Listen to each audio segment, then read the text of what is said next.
तो आप मेरे बात बुलंद आवाज में दोहराएं। 2 एका 2, 2 दूनी 4, 2 तिया 6, 2 चौक 8, 2 पंजे 10, 2 6 12, 2 7 14, 2 8 16, 2 9 18, 2 10 20, 3 एका 3, 3 दूनी 6, 3 तिया 9, 3 चौक 12, 3 पंजे 15, 3 6 18, 3 7 21, 3 8 24, 3 9 27, 3 10 30, 4 एका 4, 4 दूनी 8, 4 तिया 12, 4 चौक 16, 4 पंजे 20, 4 6 24, 4 7 28, 4 8 32, 4 9 36, 4 10 40, 5 एका 5, 5 दूनी 10, 5 तिया 15, 5 चौक 20, 5 पंजे 25, 5 6 30, 5 7 35, 5 8 40, 5 9 45, 5 10 50।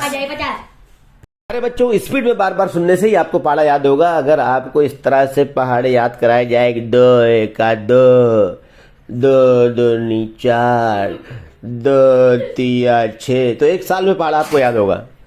इसलिए अगर आपको पहाड़े याद करना है तो इसी वीडियो को सुनकर दोहराएं तो आपको पहाड़े याद होंगे। शुक्रिया।